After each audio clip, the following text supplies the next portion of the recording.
Hello. Hi guys. Good morning, good afternoon. I don't know what time of the day you're listening this or where you're listening this, but hello, my name is Alexi. I am a comedian here in Little Rock, Arkansas, and this is a new thing, a new um, interview show. I don't know. Here's what happened. I was listening to podcast. I was listening to all this stuff, and there's a lot of people, a lot of my friends, artists that I know here in Little Rock and surrounding areas that I really like, and they go on podcasts and they shoot the shit, and I never get to learn anything about anybody or like like you learn how they are, like if they're funny and stuff like that, but like where did all that comes from? That's what I want to know. And make this to find out more about the artists that I like. And one of my favorite artists and one of my very good friends is in this very first episode. His name is Magician Gene Berry. He lives here in Little Rock, and he's a great entertainer. He's very funny. He's very handsome, and he is the first one in this very first episode, which I'm gonna play here for you in a little bit. But thanks for listening. I'm hoping that I get more episodes and more artists that I wanna talk to. There's so many people that I wanna talk to, so I'm really excited about that. Um, but that's it. You'll probably learn about me as more episodes go along, because I'll probably talk about myself too a little bit. But for now, it's just me interviewing and finding out about the life of the artists that I like. Or interesting people. Sorry about that sound. I think that was my computer. But, anyways, first episode with magician and entertainer Gene Berry. Thank you for listening. Here's Gene Berry. Hello, Hello. Mr. Gene Berry. Greetings, Alexi. Is your what's your full name? You want the full government name? No. It's Eugene? No. What is It's it? just straight up Gene. For real? Yep. One and only. My dad's Eugene. Okay. And so my mother wanted me to be a junior. My dad did not want that. And so the compromise was Gene. So, The nickname of his name. yeah. Yeah. So he's Willard Eugene. And my mom wanted that to be a junior, and I thank God she didn't. And so it's Gene Ryan. Did they used to call you Genie? No, but It kind of makes sense now, right? it does now. Like my best friend's mom used to call me that. Actually, Yeah. she called me Genie Weenie. Is what it was, Okay. which is very fitting now. Never mind. All right. So I'm doing this because I always like listen to podcasts and some of my friends and stuff like that, and I feel like I never learn anything about anybody. Yeah. They're just shooting the shit. Yeah. So really, we're gonna rewind all the way to, from like, where are you from? Like, where were you born? My earliest memory. Yeah. What year were you born? 83. 83. In the year 1900, the 83rd year. In the 20th century. I feel old. What month? It was August. It was August. So you are a summer baby. Virgo. Yeah. They made you during the Around Christmas time. Yeah, Christmas, New Year's. Yep. Okay, cool. Yeah. There's also a little bit of mystery about my birthday because I've got two different birth dates. Why? Were you born on like I was born in August 29th or something? It was- You know what I mean? right. Well, it was like so. Like it says like 2:00 in the morning, but I've got two conflicting dates. But the one that the IRS uses is the one that I use. Okay. So that seems the most official. Like they take money from me, so So I'll go with that one. Yeah, all the documents, all the important stuff. Okay. Like that, so. Okay. Where were you born? Little Rock. I was born in Little Rock. What part of Little Rock? UAMS. My mother. I was a big baby. Yeah. I was 23 and a half inches long. I don't know what that means. 2 feet. Okay. Half an I inch. I'm still not used to imperial system. So my feet are 12 inches. Okay. Damn. So that's how big I was. And I was about 10 pounds. And so my poor little mother, who's 5'6" and about 130 pounds, passed out. I had the umbilical cord wrapped around my neck, and they were yelling out code blue. I was dead when I was born. Oh yeah. Yeah, they had to resuscitate me. They right So collarbone. they did a magic trick right when you. A resurrection, if Yeah. you will. Yeah. Ta-da! Where did you grow up? Grew up in Gravel Ridge, which is it's now part of Sherwood. Okay. But it was a small little town of about 3,500 people in northern Pulaski County. Grew up there. That's where all my dad's side of the family was located. Okay. And grew up there, went to school there. Where are your parents from? Are they from here, from Arkansas?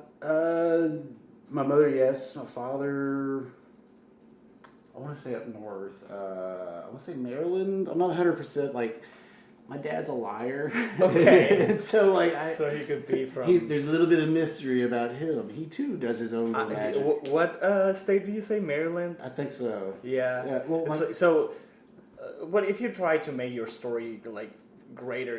I don't think you'd say, "Oh yeah, I'm from Maryland." Bethesda, Maryland. That sounds kind of like a witness protection program. It might kind be. of guy. It might be. Yeah.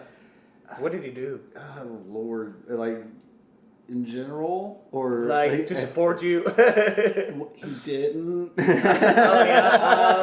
Okay. So, like, probably the best thing my father has ever done was, like, make my sister and I.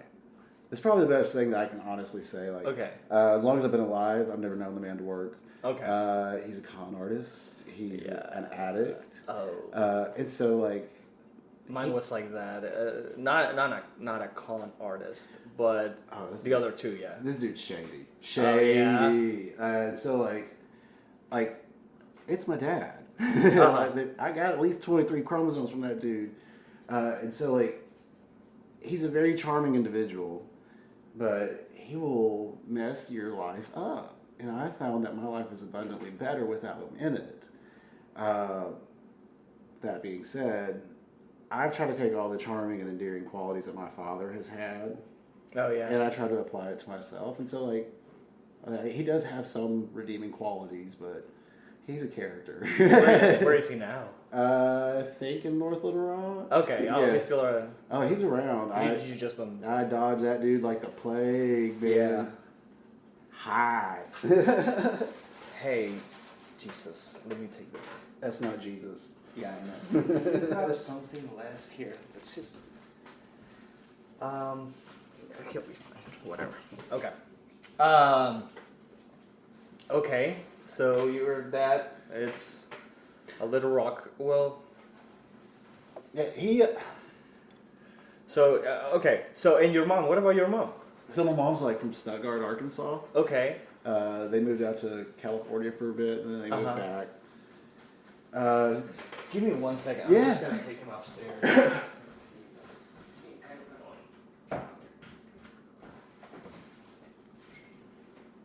Time out. Yep. No. All right. So your mom is from Stuttgart, Yes. Arkansas. Yep. Yeah. From there, that's where a lot of her family's from. Do you ever go there? So since the passing of my grandparents, on that side of the family, Uh-huh. that's kind of no. It's not. It's nothing personal. Nothing they did. It's just honestly, I don't have a connection. Yeah. I know that sounds awful, but I don't have like a deep connection to those people. Okay. Love them to death, sweet people. I don't. The only time I ever saw them was for Thanksgiving. Okay. And so, And like, you don't see them anymore, like. occasionally, I have one cousin that I run into every so often, and I love her to death, and she is just fantastic. Yeah, so I feel like sometimes it's hard to talk to your family when, like, they're just not there. Yeah. Like, not there, like, mentally or whatever. It's just physically. Because, like, my family is not here. Yeah. So there's a lot of things that I do that I feel like, oh, it's just not worth telling them. You Yeah. know what I mean? It's like, what? So, like for example, my father, he and I, we don't have a relationship, but like he says things like, "Hey, I'm proud of you. Hey, I love you," which, thanks. But I'm like, you don't know what those words mean because you don't know me. Yeah. Like that's why with that side of the family, I'm like, I don't feel like you've taken the time to know me. So like, Yeah. I don't feel that deep connection. I've got friends that I consider family. Yeah. Yeah. So How do they meet? Do you know how your parents met? church, Pentecostal church, man. Okay. Nothing gets people horned up quite like Pentecostal Yeah. church. Okay. So my dad, Southern Pentecostals. yeah, All right. long sleeves, long Okay. hair, no makeup. I'm gonna live a really strict lifestyle to show you how close to God I am. So my dad, there was a period of time in his life where Tried to redeem himself. he tried to. It was about Yeah. 5 years, and in that 5 years, he met my mother. Okay. And then in that time, they started like this prison ministry, where they would go into prisons, preach to these guys, and then he started a halfway house, so that when they got out of prison, they would come into this halfway house and to be rehabilitated into society. Oh, that's cool. Yeah, it did a lot of good. A lot of people know my father and mother because of that. Yeah. Yeah, I never witnessed it firsthand because like that all got shut down during that 5 year period, and this is prior to me being born. All right. So that's how they met. It was church. It happens to a lot of people in the South. The Lord brought them together. Yeah. The Lord. You have any siblings? I have one sister. One sister? Yeah, older sister. She's 2 years older than me. Probably one of the closest people to her. Oh, yeah? Yeah. She lives here in Little Rock? Yeah, we live together actually. Okay. It works out. She's got 3 kids. Okay. 2 of them are grown. One of them's 6 years old. You love your nephews? Love them to death. They're anything in the world for them. Go to hell and back. Yeah. Gladly do it. Yeah, I helped my sister raise the 2 girls. They're incredible. Now helping her with a little boy is amazing. Like the little dude, it's me. I'm like, you look so much like me. You act like me. He shaved his head too. He shaved his head. He grew a beard out. He started doing magic tricks. Yeah. No, like it's really cool being able to witness that and to be able to have a good positive impact on them that I did not have. Yeah. I'm glad to be there to be able to give that to them, to show them that hey, there are actually decent guys in this world. What does your sister do? She's a chef. She's a chef? Yes, she's a chef. Where at? Currently, she is the sous chef for Pulaski Technical College for their bistro thing that they've got. Sounds fancy. But she did. She worked for my uncle who was had a barbecue shop. Did that for 10 years, and then she went to work for my other uncle who has a tattoo shop, and then she went to culinary school, and then she got the sous chef position. Okay. And then she's worked at several restaurants around Little Rock, and That's awesome. yeah, she's a character. She's a character too. She's a Okay. lot like my dad. All right. All right. A lot. You like gotta be a con man to open a restaurant. Oh Lord. Yeah. Yeah. A little bit crazy. Yeah. Yeah. What did your mom do? Chef. Oh yeah, that too. When you were a kid, or My whole life, that's all she's done. That I've known, and one of the best cooks in the whole wide world. And me being a picky eater, oh yeah, I didn't appreciate it, and so now here I am, a grown man, just wishing I could have some of my mama's spaghetti. Like yeah. she makes the best spaghetti. In She the passed away. No, she's Oh, alive. okay. I was like, what? No. She That's how you said it. That's how it sounded like. no. I mean, I wish. No, I need. No, it did sound like it. I miss her cooking. I don't get to enjoy it like I used to. And, Okay. And so like, I remember being a kid and helping her with caters, helping her with her restaurant stuff, and kind of turning my nose up to it because I was like, it's not what I wanted. I remember my grandma was a really good cook. And then I remember when she was a really good cook, and then she wasn't anymore. Yeah. Yeah, it's like something went away. Like her taste buds, you just weren't the same.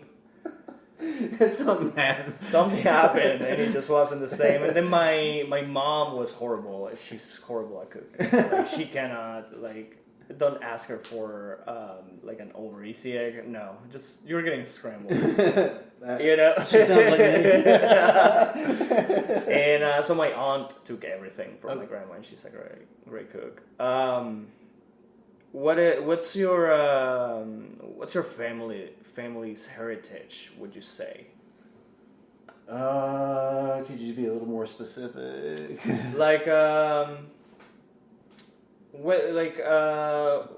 where do you guys grew up? Kind of like I don't know how to separate people here in the U.S. Are you talking like food and kind of parties and so like you guys were Pentecostals?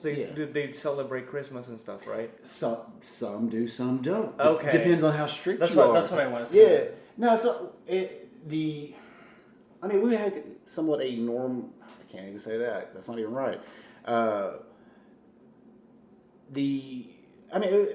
Our family, we tried to do traditional family outings where we have barbecues and hang out. I grew up with my cousins next door to us, but my dad would always get a little too drunk or get a little too happy with the pills and ruin it for everybody. Yeah. But no, we did that. I can honestly remember only one family vacation as a kid. Oh yeah, and it was to Branson. A lot of people remember that one. Yeah, a lot of people bring up Branson. It's like the Vegas of the South, Christian Vegas. There's in The Simpsons they say it's like Disney World, but for the Flanders. Yeah, you know what I mean. Very that. Yeah, we did that like as a kid, but for the most part, it was very boring. Yeah. Minus the. How was your neighborhood? We were Gravel Ridge is 3,500 people. So it's like a suburban or it was. Did you grab your bike and went around the neighborhood? Did you I could stuff do like that. I could do that. I used to go out. So Gravel Ridge was it was small enough and it was starting to grow, and so it was. You had a lot of trees. It was almost like wooded, but you're still close enough to city. Yeah. Were you going to the woods and do shit? Oh yeah. And apparently this is true because like a coworker of mine, he was talking about he would go into the woods as a kid, lived somewhere else, and you would always find porno mags out in the woods. And I was like, man, me too. Like we found all these magazines. Oh yeah, as a kid. So there's like that one spot that we all go to? Apparently there was. Like back like in the early 90s, everybody had a spot out in the woods where they took dirty magazines. And you left like a quarter just to donate for the thank you. Well, that's the thing is it was like you would find like a little trail that would lead you to it. Like people have been here before. Yeah. I know these tracks. Did you here? Did you guys don't have like this? The towns are set up differently. Like I used to go buy bread or stuff to a local store. Which is like 2 blocks from my house. Do you have anything like that? Did you like what? No, we didn't. No, we didn't have that. It was if we had it. Well, our town. Like here, like families here in the U.S. are pretty much like you go at the end of the week. Yeah. And then that's for for the whole week, Yeah. kind of thing. Well, so again, my father never worked, so my mother was the breadwinner. And so my mother tried to stretch and make her stuff Yeah. last as long as she could. And so, What's your diet? A lot of Hot Pockets. They did not exist then. Oh no! I don't know. Okay. Eggos. Were Eggos a thing? Those were name brand. We didn't have those, sir. We were oh, poor. yeah? And so, so for me, a treat, a luxury item, fruit roll-ups, Okay. fruit snacks. I will be your best friend in the whole wide world if you give me a fruit roll-up, or if you give me some fruit snacks, or a fruit by the foot. Like that is like that's the key right there for me. Okay. So those were like the things that I would work, save up money from chores or doing this and that. How when your mom started became a chef, did the diet change? No. No. No. Again, I was picky and I didn't appreciate it. Okay. I didn't get to appreciate it. Hindsight's 2020. I looking back, I look at my younger self. I'm like, you're so ignorant.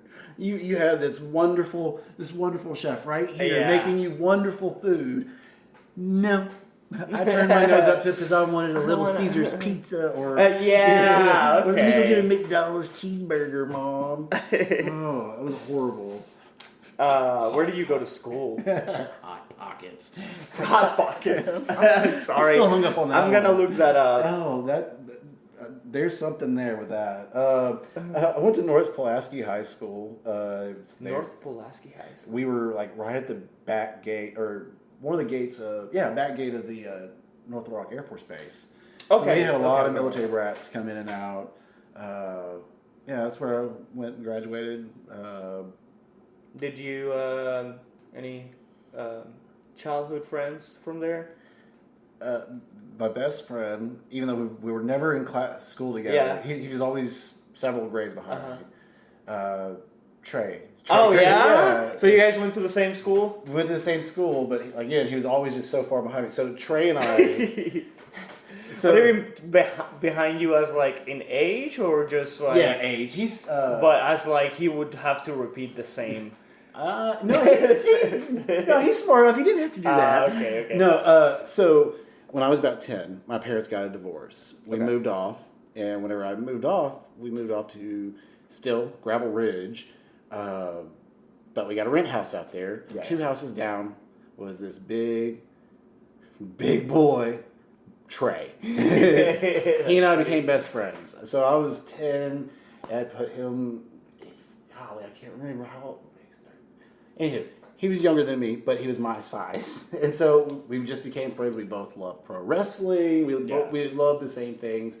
Come to find out, his mother and my sister both had a lot of things in common with the drugs. Oh, yeah. And so we had some, that's where our friendship started. And so, it started back then. I don't know where I was going with that. But, that's where, around the age of 10, no, parents got divorced at 10, so 13 is when we moved there. So around 13 is whenever Trey and I became friends. Were you into magic already there? Yeah. The magic part, I got a magic set for Christmas when I was about 6. Oh. And I didn't read the instructions. So I did awful magic. And then I got a little bit older and went back and read the instructions. And I was like, oh, wow, this looks amazing. This is cool. And so around 6, 7 years old, I realized I like magic. And then going to work with my mom, who worked at this one restaurant in Little Rock called La Scala, they had a bartender there who was an amateur magician. Okay. And he vanished a lit cigarette in front of me, and it blew my mind. And I was like, I got to know how this is done. And I kept begging him to show me how to do the trick, and he wouldn't. I was like, well, do the trick just one more time. He wouldn't. And then a year later, we were on a picnic with my mom's work, and he was outside smoking a cigarette. I said, do it again. And he put his hand on the table, and he put the cigarette into his hand, and I'm looking as close as I can, and he vanishes it again. Blew my mind. And so he realized, he picked up on that this was a genuine interest. Yeah. And so he told my mom about the magic store that we had in Little Rock back then. Mm-hmm. And my mom started taking me there. Started buying There was me a magic store? Yes, it was a magic store / bike shop. Okay. So the owner of the magic store was a cyclist, so he did both, and then eventually the magic outgrew the bike shop. Yeah. And so he would teach magic classes on Saturday mornings to kids who want to learn tricks, stage presence, showmanship. Oh, fuck yeah. For $10, and so you got a trick, you got to learn something, and you had to get up and perform. And I used to bite my nails so much. I would bite them till they bled. And I stopped biting my nails because of the magic. Because going to the magic store and him grabbing my hand and putting something in my hand, and I remember looking at his nails and thinking how beautiful his nails looked, and looking at mine. Like, I want to have those nails. I want to have those nails. And so I forced myself to stop biting my fingernails. Now my toenails, on the other hand, look like shit. You gotta find someone else to do those.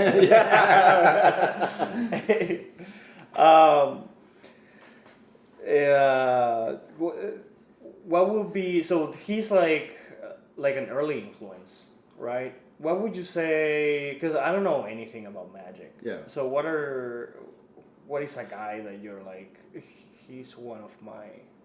So if you've ever like if you talk to me about magic, I'll say like you said it earlier, Chris Angel and fucking David Houdini. Yeah. You know. Yeah. That's So the person that I admire in magic that I just think is incredible, that has like had such a great influence on magic and on my performance, is this person by the name of Dai Vernon. Dai Vernon, magicians know him as the Professor. Okay. And the reason why they called him the Professor was because when he was 12 years old, he memorized a book, Expert at the Card Table by S.W. Erdnase. And that book is a book on how to cheat at cards. Mm-hmm. And he read this book and he realized, oh, there's magic tricks in here. There's things here that can apply to close-up magic. Yeah. And so he took that and his little personal philosophy and changed the entire world of magic as we know it. If you've ever seen me do a magic trick, or if you've seen anybody do the linking rings, the cups and balls, you're seeing Dai Vernon's influence on it. The reason why he got the name the Professor was because Harry Houdini had a challenge out to anybody. If you show me a trick 3 times in a row, I can figure it out. Yeah. So young Dai Vernon goes up to him and performs a card trick for him. Not 1 time, not 2 times, not 3 times. 10 times, and fools him. And then he got the title, the Professor, because he couldn't figure it out. He gave him a lesson. He educated this man, teaching him. And so he was a brilliant man. He was from Canada.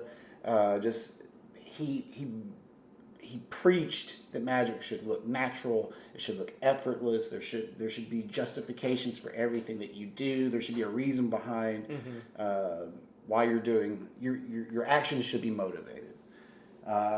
Just a brilliant mind, and so it sounds like cut fat from your magic act. Yeah, if there's anything that you can get rid of, if you can eliminate it, get rid of it, because simplicity. Yeah, your act feels really tight. Well, I hope so. I've been working on it, man. It sounded weird. But,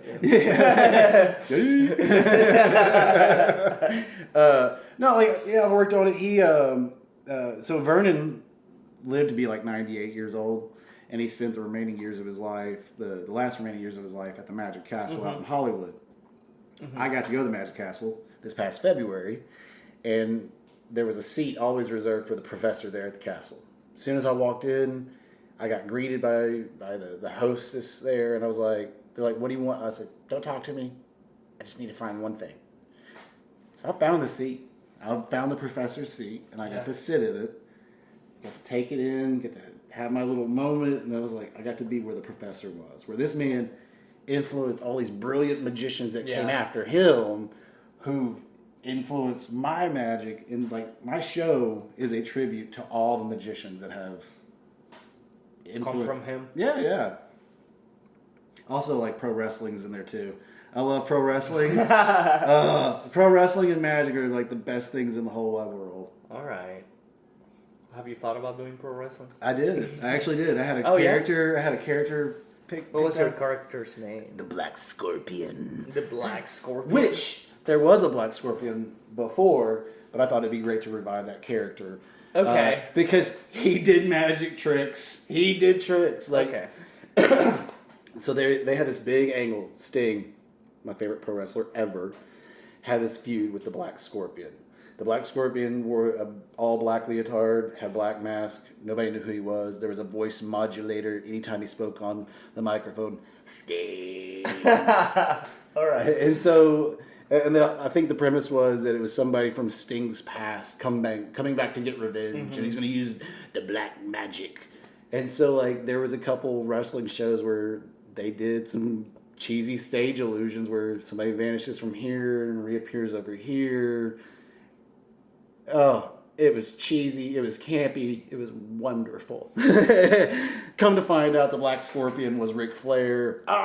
Plot twist. Oh, okay. Nature Boy. I'm not really a fan of. I mean, I like wrestling and I'll go see it. I've gone seen wrestling, but like to watch it on TV and like follow the whole storyline and stuff, I'm like, Well, it's like a soap opera. Yes. For guys. Yes. That's the beautiful thing about it, is that you can literally pick it up anytime and know right what's going on. Yeah. You don't have to follow the storyline. It kind of helps, but you could literally start a storyline. You could pick up tomorrow and you'd be like, oh, this is what's going on. Yeah. It's primitive theater. It's a hyper masculine soap opera with a lot of homoerotic undertones, subtext, if you will. Where did you go to college? Nope. No, you didn't go to college. No college education, high school. When did you start doing magic shows? I was about 16 when I realized I could get booked to do magic. 16? Yeah. I had a friend of mine who's another magician. He was like, I do birthday parties. I was like, what? You get paid? People give you money for this? Hold up. And so, like, from there, when he mentioned that, I was like, well, okay. So I started working at restaurants, like on How will you get like a restaurant this gig? is it like word of mouth or So there's a couple different ways. One is that it was kind of ballsy. So TGI Fridays, Yeah. Lakewood Village. On Friday and Saturday nights, I used to go in there for 2 hours each night and do walk around magic. And so I approached them as a 17-year-old. Say, hey, I'm a magician. I want to do magic in your restaurant, and I'll charge you $50 an hour plus tips. And they're like, okay. And I was like, it's entertainment. I said, if you got people waiting, the kitchen's backed up, and you need somebody to kind of distract the people, send me over and I'll take care of them. Oh, you got kids that are being unruly? Send me over there. I'll take care of them. Oh, I was there to help out. All right. And so that was a selling point for them. And so I did it at TGI Fridays, Western Sizzlin', The Pizza Company, Pizza Hut, CC's Pizza, Shorty Smalls. Okay. All high school. I was working all these little restaurants. Would you do it like how often would you do that? Once a week. Once a week? For a couple hours each night. And I used to do balloon animals, which I don't like balloon animals. They're awful. And once you make one balloon animal, it doesn't matter how good of a magician you are, you're the balloon artist from then on out. Yeah. And so, but yeah, no. Like, But you do it now. it's my... Well, you do it once and you do it like it's not like you give it to the people. It's like it's part of the act. Yeah. So like every magician has this. You face this problem. Yeah. Because if you want to make more money doing magic, you usually pick up another skill: juggling, balloons, whatever. And so if you do balloon animals, balloon sculptures, you instantly get labeled that. It doesn't matter how good a magician you are. It doesn't matter that you can, levitate 10 feet off the ground. Hey, my kid wants a dog. Yeah. And another thing is that people think that their little child is entitled to a balloon. No. That's not how this works. I have had so many kids be rude to me and their parents totally not correct the child. So Mr. Magic would have to correct the child. Yeah. There was one night this kid like yelled at me, and the parents like just laughed, and I got myself up and walked away. And the kid came over and he's like, "I want a balloon." I was like, "No." He's like, "I'm gonna cry." I said, "I don't care. You're rude." And I was like, "I'm gonna come over there and make your sister the best balloon animal I can make, and you're not getting anything." Oh, it's such sweet revenge. It was a good one. And then I had another kid do that to me too. I was like, "Oh, it sounds like you don't want a balloon." And I walked off, and the father came back and apologized. I was like, "It's okay. I'll make your little." Is there a magic society in Little Rock? Yeah, Because yeah. I know, what's his name? Is it Blake? Blake Puckett. Yeah. Mm-hmm. He does juggling, right? Yep. Yeah, he's a juggler, magician, very talented guy. Yeah, there's several magic organizations throughout the world, but like the one that's common A here, union? kinda. It's the International Brotherhood of Magicians. Okay. IBM. And then there's also SAM, which is the Society of American Magicians. Those are like the two big prominent ones. But IBM is probably the one that I think among magicians they know that one to be the. Yeah, and you're part of it. No, I haven't for a few years. Did they kick you out?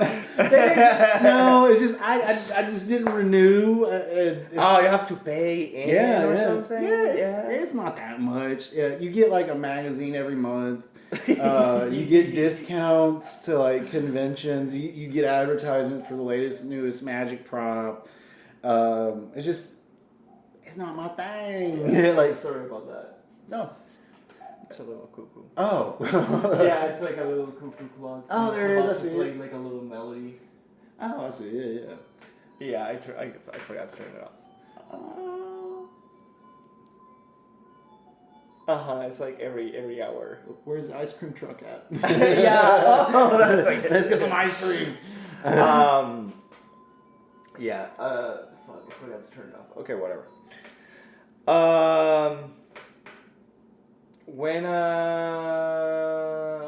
When did you find out you weren't into girls? Was it? Or was? Or what? Oh, you were? Did you have a girlfriend? If holding hands counts. Yeah, it does count. Yeah, so kind of. I knew at 11 I was different. Okay. I didn't know what to call it. I just knew, something's different about me. Something's up. Yeah, literally. Thank you. Took me a second. No, so like, I knew at 11 because I mean that's kind of when puberty kicked in. Yeah. I knew something was different. I just didn't know what to call it. And they got a little bit older. Then I realized, oh, that's gay. Okay, okay. Being raised in a very religious home, that's a big no. That's a big no. And so like I realized that wasn't going to be cool. I learned we just going to suppress that. We ain't going to share that information. Yeah. Just for survival. A survival thing. Yeah, I was about 11. Trying to explain that one to my mother. Yeah. When did you tell her? I was about 30. Oh, yeah? Yeah. So I was like really depressed. I was going through a very depressive phase, and my sister actually reached out to her and was like, "You need to talk to your son." And so I had told everybody that I felt needed to know. Yeah. And then there was two people left. One was Trey. Mm-hmm. I was worried about him. Yeah. And then I was worried about my mom. And so I told Trey, and he was like, "I kind of figured," which... Dude, I know. Yeah, I was like, dang. But I'm glad you finally... thank you for... Yeah. You understand how hard this is. Yeah. But no, I told my mom, and she was asking what was going on. I told her I'm not happy, and I was like, I just got to tell you this. You need to know this. And so I told her I was gay, and she was like, "You're confused." I was like, "I'm not." Yeah. She's like, "Well, how do you know?" And I was like, "Well, when I was 11, I knew that, I'm not attracted to that. I'm attracted to this." And she's like... And he hasn't changed. Yeah, yeah. And she was like, "Well, how can you be so sure?" I was like, "Look, It's been 20 years. I was like, my dick gets hard for men, Mom. Having to say that to your mom, okay? Like, she was like, "Oh," but she was like, "Oh." It's almost like the light bulb went off in her head that, he's not joking. And so it was a little difficult for her to kind of wrap her head around, Yeah. especially with, her religious beliefs and whatnot. But she's come around. Yeah. I'm like, Mama, eternity's a long time, so Yeah. we might as well enjoy the time we got now. And so, like, I love my mother. Like, she's my queen, and I will always treat her that way.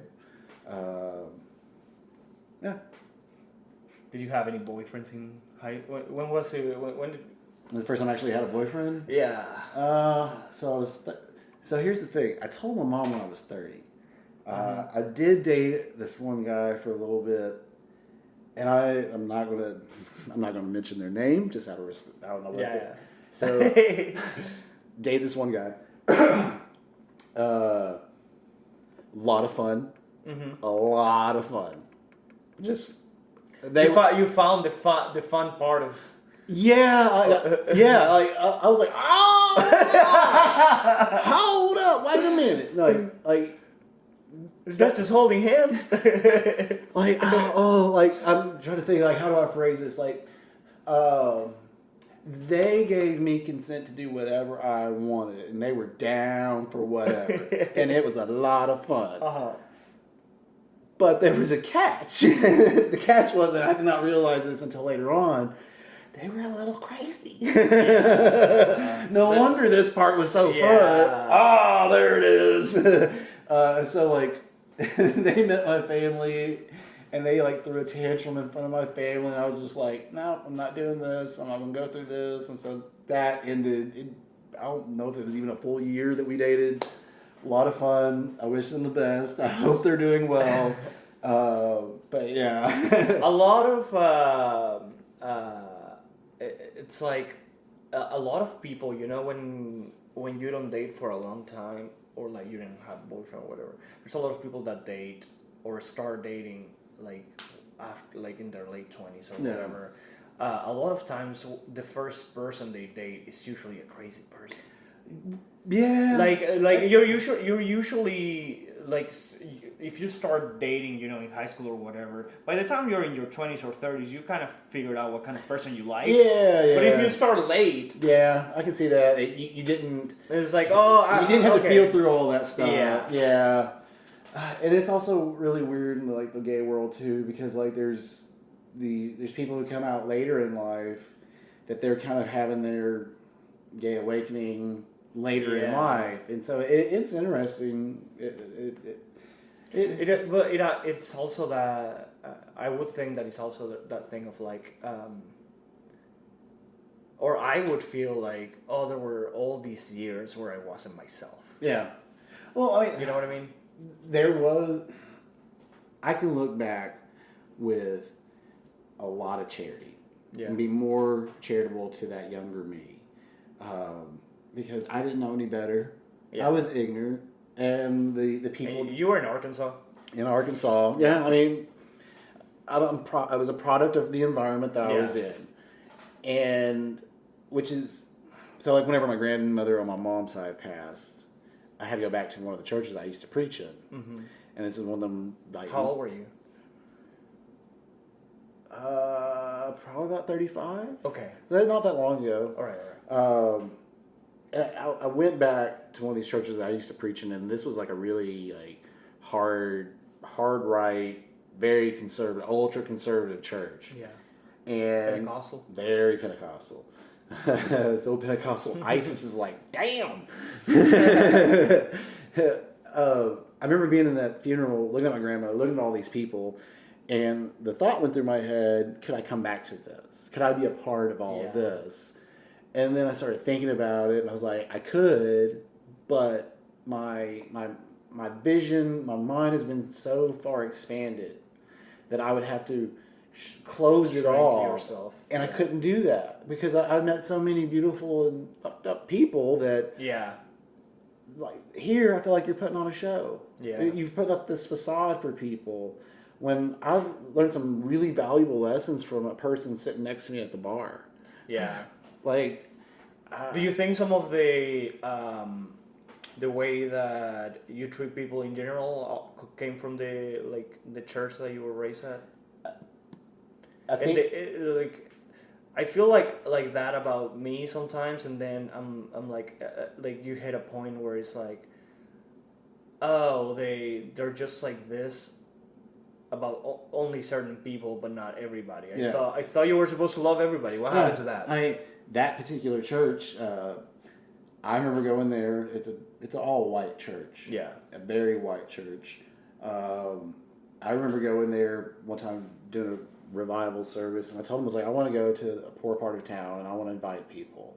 And I brought a black family to church, and that was like a record scratch for everybody there. They're just like, what are you doing here? And I'm like, it's for whosoever will, not just the white folks. Yeah. It's for everybody, right?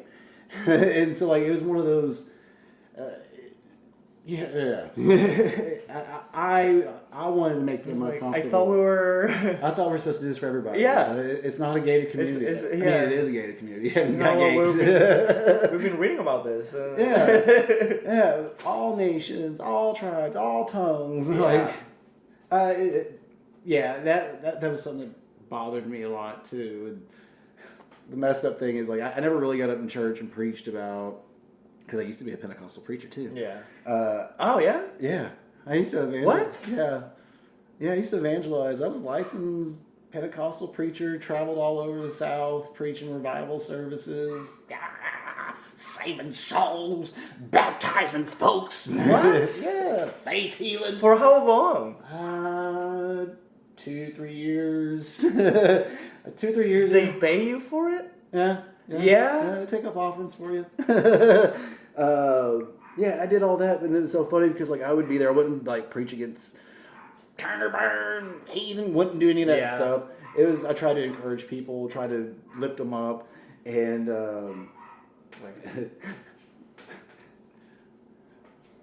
What is happening? Oh, she's in the bathroom. Okay. That's fucking crazy. and one of Did you wear a suit? Oh yeah, I got a picture. I'll show you a picture of old Pentecostal Gene. Let me show you this. Pentecostal Gene. Did you do magic tricks for people as a? So, like, I thought, like, I kind of put the magic away during Pentecostal church because I thought it was hokey. I don't know. This is pagan. Well, then I got to churches that they're like, you're conjuring, you're doing dark sided stuff, and I'm like, I think you think I'm using the power of the devil to find your card? Oh, you Virgin. look so much different. Virgin, nerd. Damn. Yeah, that's me. You look like you're about to sell me insurance. Hi, Gene from State Farm. Yeah. That fella. All right, so I've learned a lot about you today. Good. That's what I wanted, and I'm glad you're doing really well. I'm glad that with birdies and everything that's happening right now, we're all getting benefited Yeah. from what's going on around the city. And congratulations on you won Best Comedian. How do you feel about that? I feel amazing. Oh yeah. Like at the beginning, like when I To- first saw it, I was like, he's a fucking magician. And then I was like, nah, he's funny. He's funny. 2 years in a row. Yeah, so like to me, I don't. It's a weird You title. do, I would say you do the loony bin more than a lot of comedians, anyways. Yeah. Well, so like, I don't consider myself a comedian. I just think I say silly things. Yeah. But like, whenever I first got nominated, I was just like, oh, this is like okay. I just did it on a whim, see if I could actually win Yeah. it, and then I did. I was like, oh crap. Did they give you anything? So last year I got a poster. This year I get to buy a poster. Buy a poster? So they don't get. They should put a little bit more effort into this. Cheap is not a good look on them. Yeah. And that's what they're being right now. Yeah. Okay. They Was said that Arkansas Times, right? I don't know, maybe. They sent me a link. They're like, you can purchase your poster. They're like, it's a bit pricey. $52. What? Y'all at y'all mind? I was like, hey, we're gonna give you an award, but you gotta pay for it. You It's get to like- buy it. Well, like I thought about just taking last year's, doing a copy of it, and just changing the year on you it. should just like scratch the year and try and or file on Just it. put an and 2025. Yeah. Post-it note right there next to it. But yeah, you won, and that's great. I'm happy about you. Thank you, man. Thank you. And thanks for talking to me. Yeah, of course. Anytime. And thanks for this is the first time I do it, so we'll see how this goes, and hopefully other people can learn about you too. Hopefully they don't use it against me. No, you didn't mention anybody. Just your family. Just my family. Yeah. All right. Thank you, man. Yep. Thank you, dude. Bye. All right. That was Jim Barry. Who would have thought that he was a preacher? A pastor, preacher? It's the same shit, right? Anyways, you can find Jim Barry on Facebook, Instagram. You can follow him and see when his next show is. He's usually doing a show every month. He's always doing stuff. And you can also hire him as a magician because he's amazing. And he will do shows for adults as well as for little kids. Give a follow to me so you can listen to other episodes. Or don't. It doesn't matter. Thank you for listening. And I will see you, or well, really, I will talk to you in the next episode. My name is Alexi. You guys have a great fucking week.